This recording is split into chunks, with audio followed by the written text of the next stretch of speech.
কি পরিমাণে স্মার্ট হলে ফেরেশতার মতো ভালো মানুষ ভাবা রিপন মিয়া পুরো বাংলাদেশের মানুষকে বোকাসোদা বানিয়ে দেয়। এটাই বাস্তব। I love you. Hi friend, I am Ripon video. এই মানুষটাকে চিনেন না খুব কম মানুষই রয়েছে, তবুও ছোট্ট করে বলি এই মানুষটা দীর্ঘ 9 বছর ভিডিও করে যাচ্ছেন বিভিন্ন সোশ্যাল মিডিয়ায়। হঠাৎ করেই সে ভাইরাল হয় এবং কিছু সেলিব্রিটি মানুষ তাকে এমনভাবে ভাইরাল করে ও প্রেজেন্টেশন করে মানুষের সামনে যে তার ভালো ছাড়া কোনো খারাপ দিক খুঁজেই পাচ্ছিলাম না। আমি মাঝে মাঝে ভাবতাম এত ভালো মানুষ পৃথিবীতে কেমনে হয়, কারণ এত সুন্দর চাঁদেও তো দাগ আছে।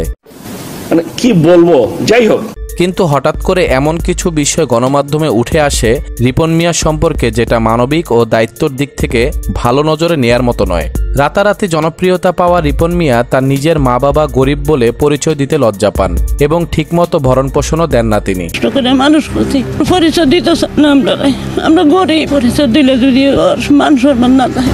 রিপন মিয়া নিজের জন্য করেছেন পাকা বাড়ি, কিন্তু তার মা বাবার জায়গা হয়েছে ভাঙা বাড়িতে। রিপন মিয়া বিয়ে করা সত্ত্বেও তিনি গণমাধ্যমের প্রশ্নে জানান তিনি অবিবাহিত।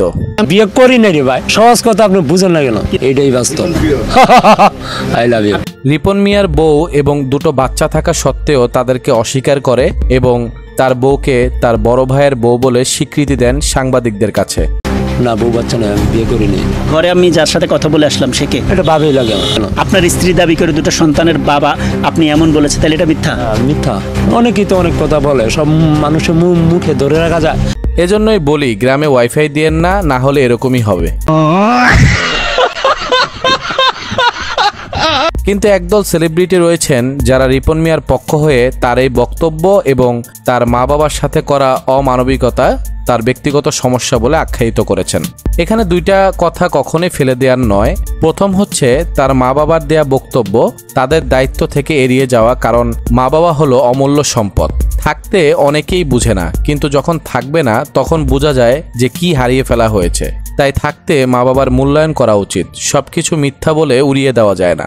আর দ্বিতীয়, নিজের পরিবার সম্পর্কে মিথ্যে বলে ধামাচাপা দেয়া, কারণ সত্য কখনো চেপে থাকে না।